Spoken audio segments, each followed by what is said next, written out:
Après Ekmou se présente une grande question de guerre de politique qui devait en faire les chefs des deux armées. On aurait souvent approuvé l'archiduc qui s'est retiré en Bohême. On a blâmé Napoléon de ne pas avoir poursuivi et détruit une armée battue. Mais le prince Charles ne pouvait absolument faire autre chose que ce qu'il a fait. Il devait se mettre au plus vite couvert. Il n'avait pas de choix, seulement il a marché encore trop lentement. Napoléon aussi a fait ce qu'il devait. À deux marches en arrière de Ratisbonne, le prince Charles avait trouvé un pays de montagne et de défiler la Bohême, où la défensive est si favorable à la rive droite du Danube. Il s'était raillé, renforcé sur l'Aisne, et même s'avancer sur Neumark si Napoléon s'était engagé d'une ou deux marches au-delà de Ratisbonne. Il laissait toute liberté au prince Charles de regagner à Passau ou à Lens, la rive droite du Danube, de faire sa jonction avec l'idée de défendre les approches de Vienne et de se réunir plus tard au Prince-Eugène. Napoléon perdait alors le plus beau fruit de la bataille d'Aquemoul, et ce n'était pas pour les laisser rejoindre qu'il avait séparé les deux armées autrichiennes. Il eut abandonné par le tout de l'avantage de la victoire, de sa position du terrain, puis aller de Ratisbonne à Vienne par la Bohême. Les chemins mauvais, difficiles, ils forment une grande contour, un arc dont une autre route, belle, facile, directe, forme la corde. Oh, c'est cette dernière qu'occupait Napoléon sur la rive droite du Danube. Vienne est sur cette même rive entourée d'une forte enceinte susceptible d'une grande défense. Il ne pouvait espérer de l'occuper que par une marche rapide, par un coup de main. Il ne pouvait donc hésiter un instant à y courir. Cette détermination lui présentait toutes sortes d'avantages. Elle maintiendrait la séparation des diverses armées autrichiennes concentrées autour de cette capitale. Toutes les forces françaises de l'Allemagne, de l'Italie rappelleraient au centre de la monarchie tous les cœurs ennemis destinés à faire insurger au loin les peuples contre la France. Toute autre conduite eût été une faute. Aussi la marche sur Vienne s'exécuta avec la même habileté qu'on avait ouvert la route. C'est la même célérité dans la course, la même précision dans les mouvements, la même étendue dans l'ensemble des ordres partant aussitôt peu. Eugène Bernadotte Poniatowski, Napoléon fait écrire au premier: Avancez en toute confiance, l'empereur va percer au cœur de l'Autriche. L'ennemi ne tiendra pas devant vous. Au dernier qui s'en rapporte à son zèle, bataille de Bergsburg, nullement connue.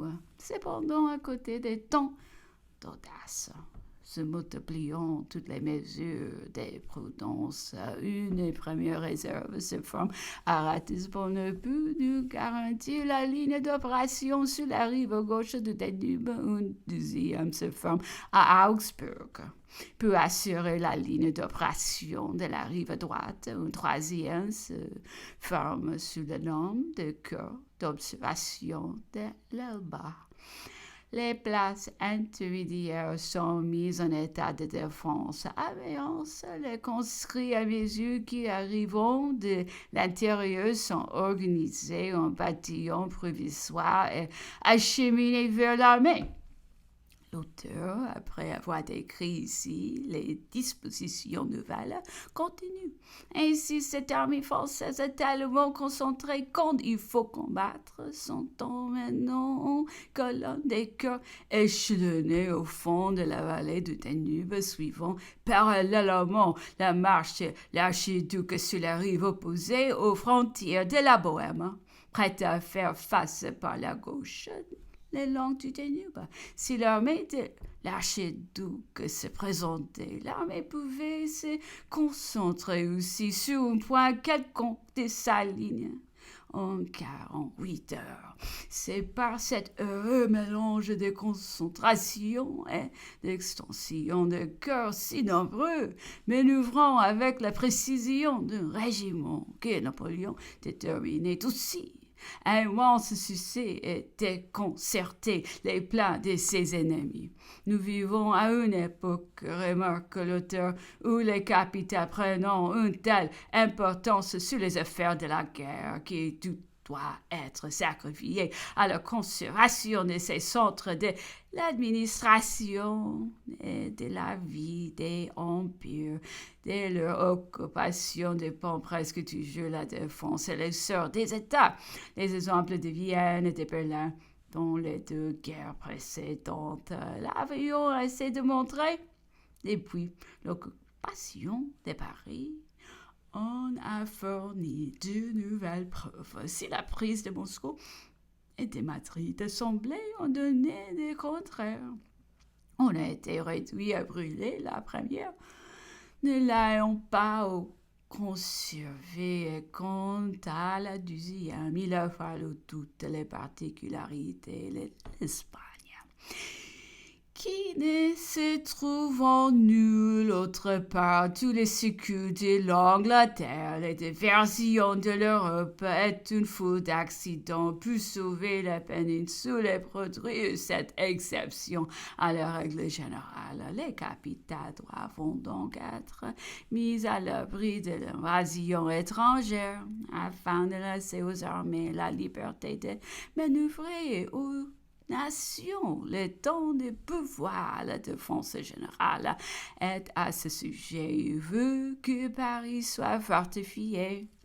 C'était l'avis de Napoléon, dit-il, c'était aussi celui de Vauban, et c'est encore celui de l'ingénieur qui chez nous le remplace aujourd'hui et qui ne porte que 50 millions de frais de cette défense tout extérieure, c'est-à-dire au tir seulement de ce qu'on consacre chaque année en embellissement, construction.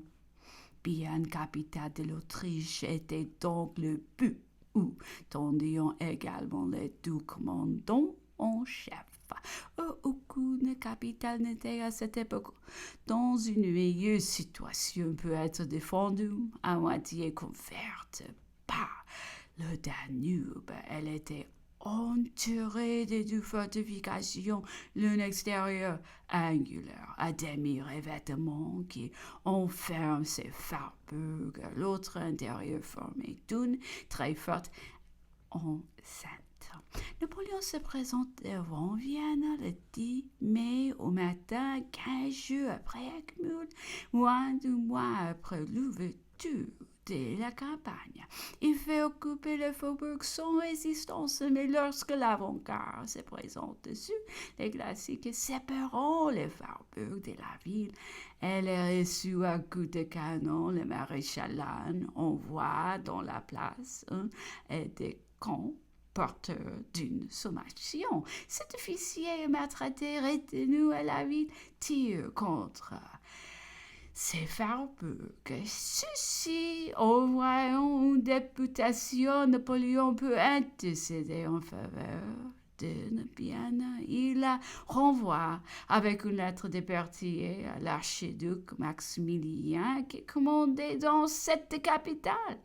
Mais à l'arrivée de cette députation, le feu des remparts redouble. Dès lors, Napoléon, qui voulait ménager cette capitale plus qu'il ne le faisaient les princes autrichiens eux-mêmes, prendre les moyens convenables pour forcer l'archiduc à l'évacuer sur le champ, profitant de l'énorme faute qu'on avait commise en négligeant de lier la place au Danube. Il conduit lui-même le 4e corps, jette un pont sur le petit bras qui sépare les Warburg Landgrave du Prater, il fait occuper le petit pavillon de Lusthaus.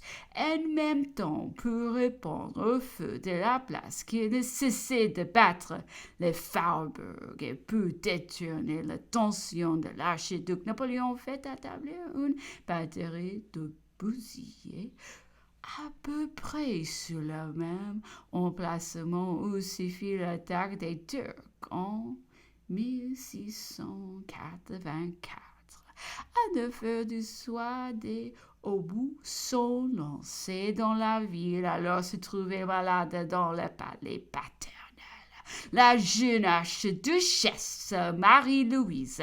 Sur une simple avis de cette circonstance, la direction du feu est aussitôt changée et le palais respecté.